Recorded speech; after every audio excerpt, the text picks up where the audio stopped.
Introducing the new Bluegrass pattern.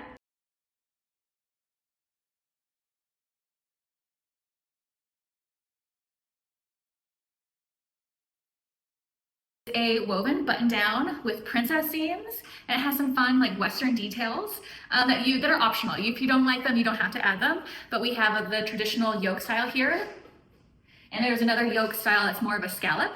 I added some piping here, but you don't have to do that. That's just another little fun way to play with it. Of course, we've got the chest pockets that are also optional.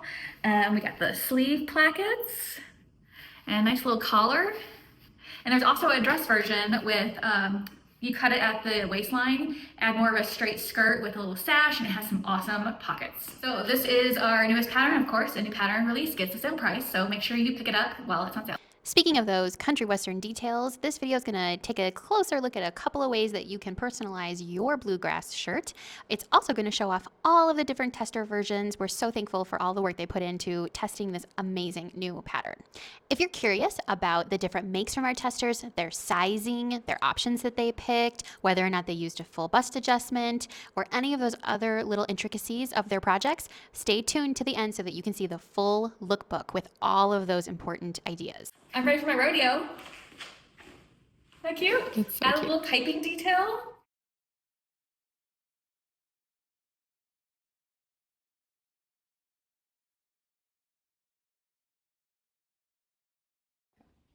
So if you want to add a little pizzazz to your bluegrass shirt, I'm going to show you real quickly how easy it is to add piping.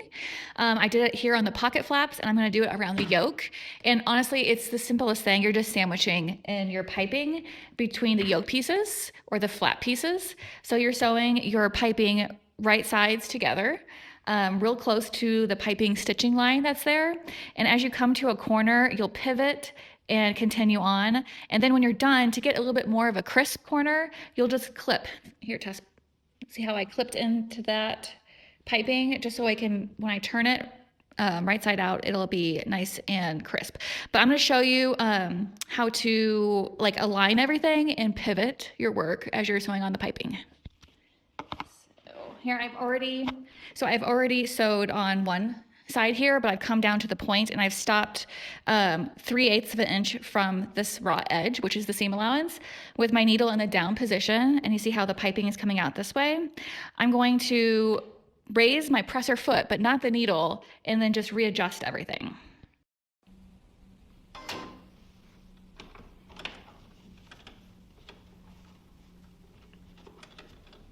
So sometimes you might have to like clip beforehand to get it to turn nicely. So I'm just gonna go in there and clip, but not through the stitching, just so I can like release that tension. And actually, I'm gonna do one more stitch to get closer. Maybe 2 more stitches. And then that'll get us lined up better.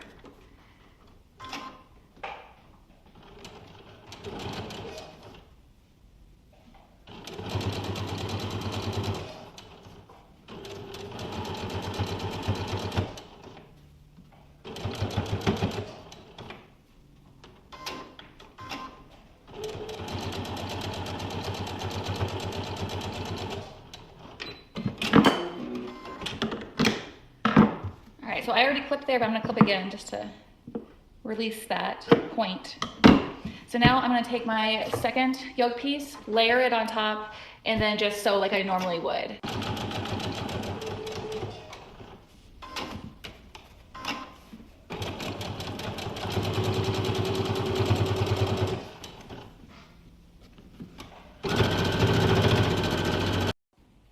All right, so we have sandwiched everything together, and now we can just turn the yoke right side out.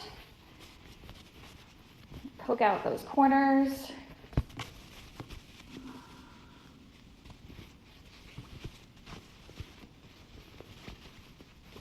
And there we have our piped yoke. I'm gonna give it a good press, and then you can just put it right on your shirt and top stitch it in place.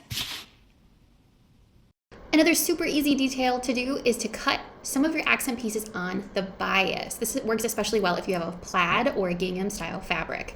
You're going to cut your regular front bodice, back bodice pieces in the regular way on the grain line, but you're going to turn it on the bias for the pocket flaps, the pocket pieces, the yoke pieces, the cuffs, the placket pieces, all of those things really benefit and look special when they're cut on the bias. I think the yoke especially looks great when it's cut on the bias for this pattern, but remember that's a detail that can be left off. I would not recommend cutting on bias any of the main pieces of the pattern. Don't cut on the bias the main front or the back. And many of the pieces that can be cut on the bias will already become interface, so the interfacing is going to help the fabric hold up.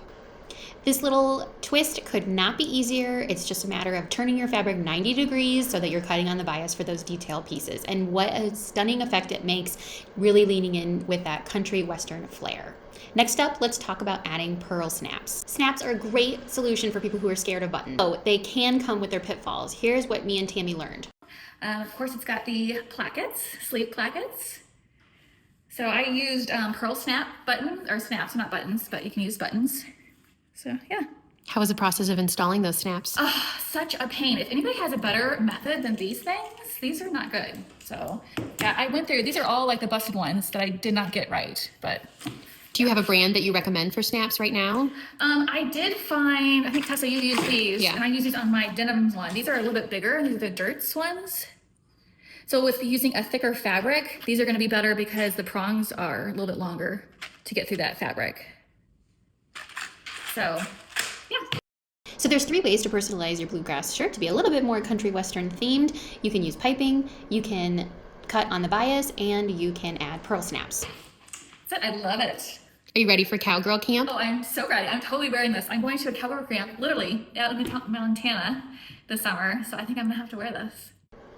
Now that you know about the pattern and all the special details that you can add to it, let's talk about our tester versions. Elaine did such a fantastic job with this version. This is a large graded to an extra large at the waist. She's using a beautiful linen blend, and she's used purl snaps to really take it up a notch. Sherry is ready for anything with this very classic version. She skipped all of the pockets, and she's used a cotton in size medium with a curved yoke. Chris used a single gauze for her version in size large. She attached pearls and did not use any yokes or pockets for this. Karina sewed the dress version of Bluegrass with pockets and pocket flaps. She worked with lots of buttons on this, and take a look at those beautiful pockets for the skirt. Here is April's fun classic version. She's sized from an XL to a 2X at waist with a bonus full bust adjustment. Erin has a beautiful dress here with piping details. She sewed a 3X to 4X at hip with a full bust adjustment. She used cotton shirting from Mood, and those piping pieces were made from scraps. Onyx's version is so classic. I love the snaps and the coordinating color. She sewed a size small and made it out of shirting. She has worn hers with a hacked glissando skirt for a full outfit that is just so beautiful and tailored. Next up is Tammy's version. Remember, we already talked about the purl snaps, the piping details. She sewed a size medium, and she made it out of some lovely turquoise shirting. She also sewed a denim dress version. This is a mid-weight denim. She used purl snaps, sewed a yoke version, and of course made a belt. Next up, I am so in love with the versatility that Livia shows with this pattern. It can go Tammy's route with the bluegrass country western style, but it can also be just a classic crisp button-up shirt. She made hers in shirting cotton, and it's just so crisp and clean and beautiful.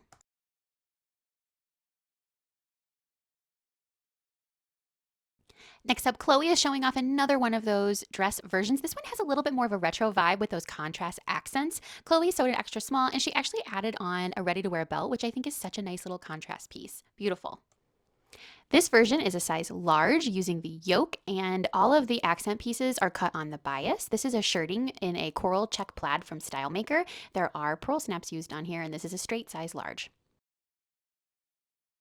Whitney sewed 2 versions of the bluegrass dress. One is in the Draper James chambray, and also a linen version from the fabric store. They both feature those beautiful pockets on the dress, but one doesn't have pockets on the chest and one does have pockets and flaps on the chest. And she also did beautiful accents on her denim version with a contrast fabric. Speaking of contrast fabrics, Katie's got a gorgeous make here. This is in a speckled chambray with cotton lawn accents. This is a size extra small, and Katie wears it beautifully. Marianne shows us how you can skip some of those extra options like pockets and yoke and just get a classic tailored version of this. She sewed a 2X with the FBA to the 3X waist and hip, and it's gorgeous. This pattern focuses on the long sleeve, but we also know that many people are going to want to do a sleeveless version. So here is Noreen in a sleeveless version in an extra large with FBA. She did a beautiful job on this lovely floral piece. Thanks so much to all the testers, and make sure you get your hands on the new Bluegrass Shirt and Dress from Love Notions.